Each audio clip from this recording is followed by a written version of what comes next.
En otro vídeo estuvimos hablando de Pedro Jaime Esteve.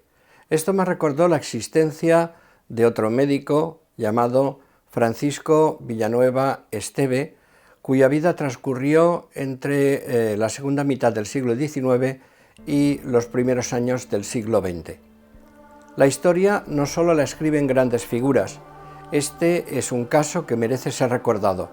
Por otro lado, ahora que las agresiones a los profesionales sanitarios se han convertido en un tema social preocupante, veremos un ejemplo del pasado.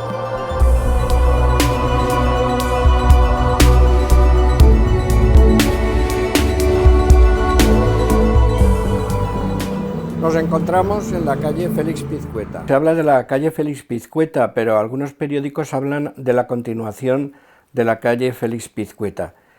Bueno, este es un plano de la época en donde, para situarnos, aquí está el parque de Emilio Castelar, entonces era la plaza de Emilio Castelar, hoy sería la plaza del Ayuntamiento. La plaza de toros estaría aquí y aquí está la estación del norte. Bien, aquí vemos perfectamente que esta es la calle Félix Pizcueta, que da a la calle de Colón por un lado y a la Gran Vía Marqués del Turia por el otro.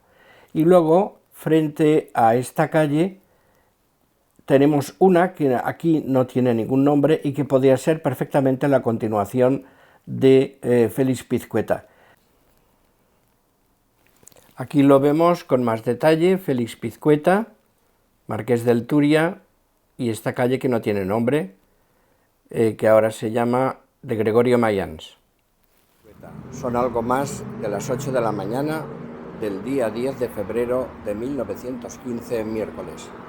Las temperaturas previstas para hoy son de 19 grados máxima y 10 grados mínima. Esta tarde se va a inaugurar en la calle San Vicente número 151 el Instituto del Radium. Se prevé que sea un acontecimiento social. En la puerta 5 del entonces número 4 de la calle Félix Pizcueta, o continuación de la calle Félix Pizcueta, llama al timbre el doctor Villanueva Esteve. Le abre la puerta la asistenta. Este pregunta cómo ha pasado la noche el enfermo y directamente se dirige a su habitación. Cuando entra, este está en pleno ataque de tos. Cuando cesa el ataque de tos, se acerca el doctor Villanueva, pero este saca un revólver y dispara. El doctor Villanueva cae desplomado al suelo. La bala le ha entrado por la zona izquierda del abdomen a 10 centímetros del estómago y le ha salido por la zona lumbar. Después este se dispara en la cabeza.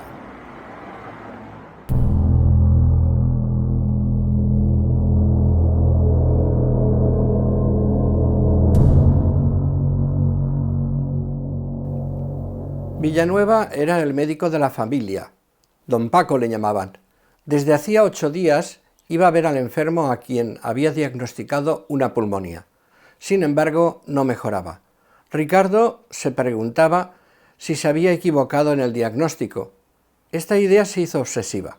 Su mujer le propuso consultar a otro facultativo, pero Ricardo se negó. Villanueva es mi médico, decía, pero si se ha equivocado, lo mato. La madrugada del día 10 tenía fiebre alta y deliraba. En ese trance volvió a insistir en su idea. Si el médico se ha equivocado, lo mataré y después me suicidaré. Guardaba un revólver en la mesilla junto a la cama.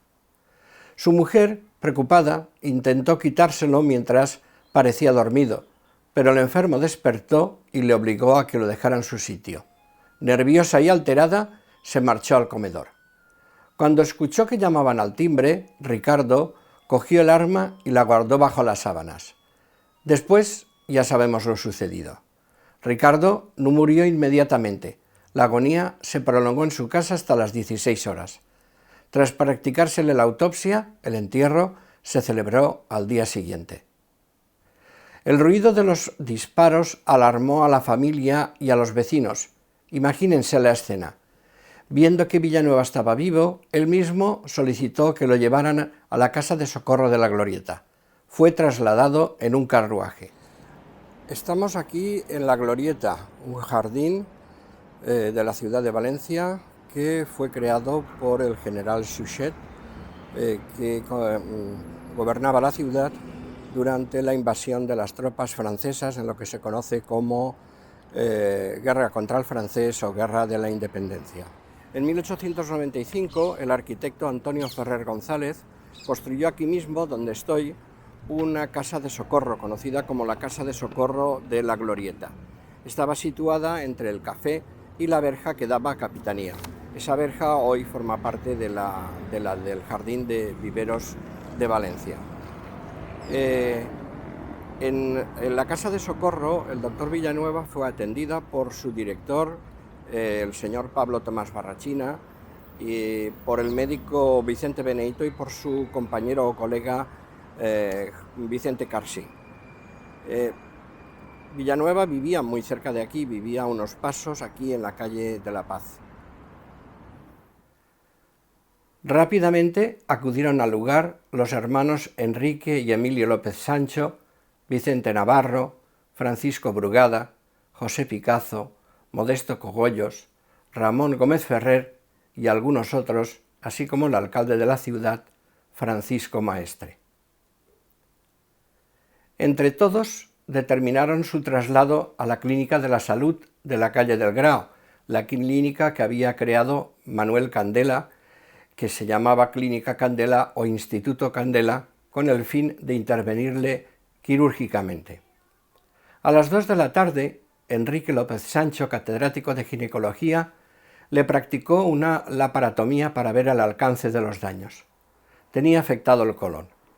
Después intervinieron Vicente Navarro, que era catedrático de anatomía, y Modesto Cogollos, que era catedrático de patología quirúrgica de la Facultad de Medicina, junto con Ramón Gómez Ferrer y Francisco Brugada, que es el que le administró la anestesia con cloroformo. Mientras tanto, el juzgado de guardia ya estaba llevando a cabo las oportunas diligencias. El enfermo pasó la noche tranquilo, con ligera reacción febril, acompañado por buena parte de sus colegas. Estos tenían claro que si en 48 horas no se manifestaba una peritonitis, el pronóstico era bueno. Pero ¿quién era Francisco Villanueva Esteve? Nació en Valencia el 25 de junio de 1857. Su padre era sastre, su madre se llamaba Carmen Esteve. Acabó el bachillerato en 1873, año que comenzó los estudios de medicina que terminó en 1879.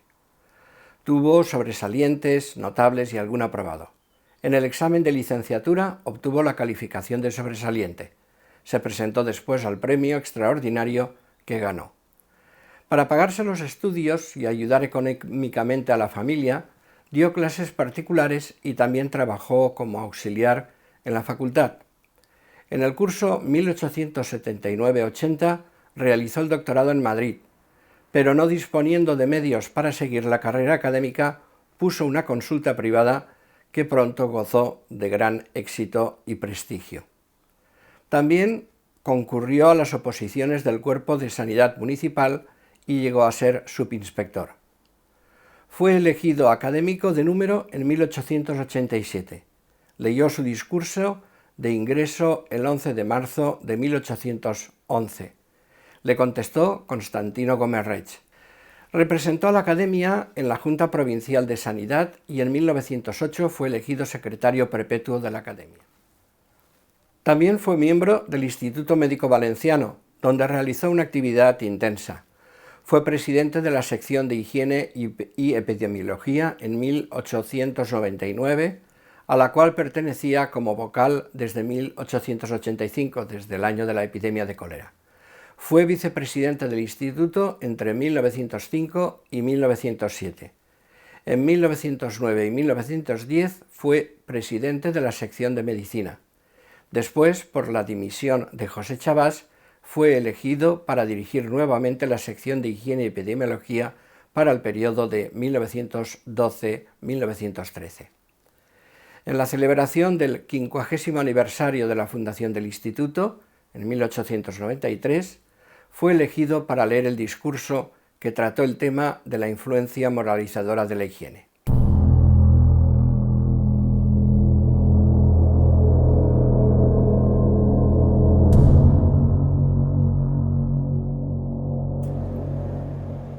madrugada del día 13, el enfermo presentaba vómitos, fiebre alta y taquicardia, signos de que se había declarado ya una peritonitis grave.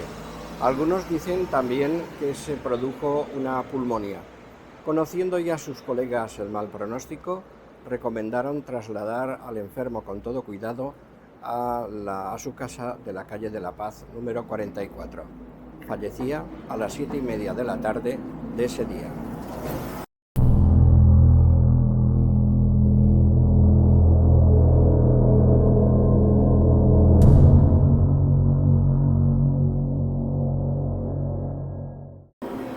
El día 14 tuvo lugar el entierro. Acudieron aquí representantes de la Universidad, de la Academia, del Instituto Médico Valenciano, del Cuerpo Municipal de Sanidad, colegas, amigos y también pacientes. La comitiva partió de aquí detrás, del número 44, por la calle de la Paz hacia arriba, hacia la Plaza de la Reina, torció después hacia la calle San Vicente, siguió por la bajada de San Francisco, después entró en la Plaza Emilio Castelar, en la actualidad Plaza del Ayuntamiento, después giró por la calle de la Sangre y terminó en la Plaza de San Agustín.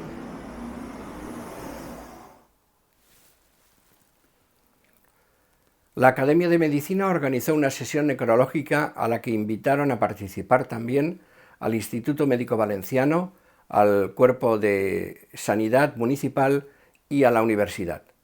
Tuvo lugar el domingo día 6 de junio de 1915. Presidió Adolfo Gil y Morte. Agustín Trigo Mezquita habló en nombre de la Academia. José Rodrigo Pertegás lo hizo en el del Instituto Médico Valenciano. Y en representación del Cuerpo de Sanidad Municipal habló Vicente Carsí Martínez.